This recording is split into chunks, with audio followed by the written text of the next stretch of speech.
Biden membanjiri ekonomi dalam negeri Amerika dengan stimulus keuangan 1,9 triliun dolar atau kalau orang awam membacanya printing money, maka Tiongkok juga pakai strategi yang sama, namun beda target market. Kita setuju tidak setuju, tahu sekali Tiongkok adalah negara agresor ekonomi. Cirinya, kalau ada perusahaan BUMN Tiongkok di suatu negara, itu artinya negara tersebut sedang diagresi ekonominya, bukan agresi militer, cara penjajah atau cara Amerika yang kuno itu. Namun sekali lagi adalah agresi ekonomi. Setelah agresi ekonomi atau serangan ekonomi, maka negara tersebut dikolonialisasi. Sumber daya alam negara tersebut pasti dikeruk habis. Yang kedua adalah kalau ada digital marketplace milik Tiongkok di suatu negara, baik tadinya milik lokal lalu diambil oleh Tiongkok, itu pastinya pasarnya negara tersebut sedang diagresi, sedang diserang. Pasar sebuah negara diserang, awalnya pasarnya dulu dikuasai, lalu jaringan distribusinya dikuasai, kemudian jaringan produk Tiongkok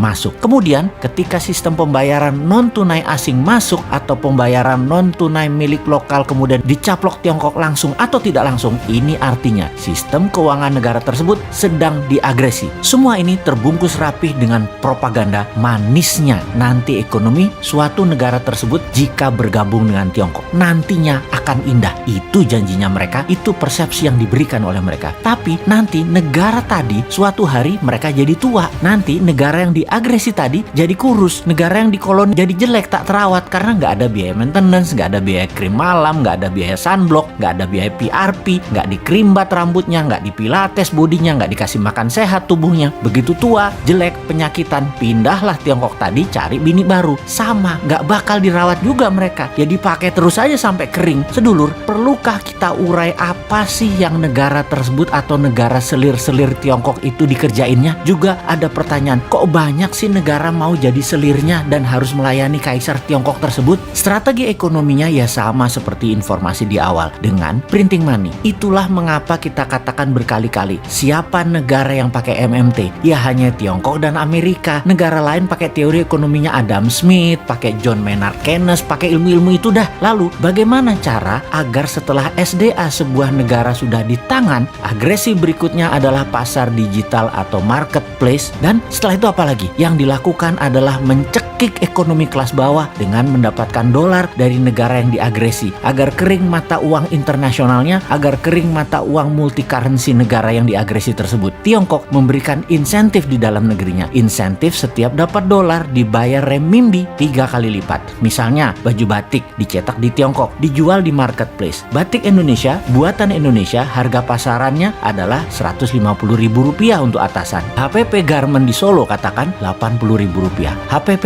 ini harga pokok di mana-mana di seluruh dunia ya 11-12 lah. Pasti orang semua bahannya sama, hitung-hitungannya pasti sama. Di marketplace tadi dijual Rp50.000 loh atasan tadi. Itu pabrik di seluruh dunia juga bingung. Mereka bisa jual Rp50.000 di bawah HPP. Apa untung? Jadi panik lah para reseller. Borong barang Cina tadi, borong barang Tiongkok tadi, jual di offline, jual di online, di tempat lain harganya Rp80.000. Pabrik di Pekalongan, pabrik di Solo, pabrik di Bandung, kemudian ya mati bertumbangan. Produksinya nggak ada yang nelen, nggak ada yang beli. Itulah strategi membunuh produksi, membunuh ekonomi UKM di sebuah negara. Lalu si pengusaha Tiongkok yang dapat $4 per baju tadi, untung dagangnya bagaimana? Oh ya rugi kalau secara dagang. Modal dia kan tetap aja Rp80.000. Tetapi ketika $4 tadi uangnya masuk ke Tiongkok oleh pemerintah Tiongkok, dolar tadi bukan diberikan dolar, tapi diberikan renminbi yang nilainya 3 kali lipat dari nilai yuan terhadap dolar, alias mereka dapat sekitar $12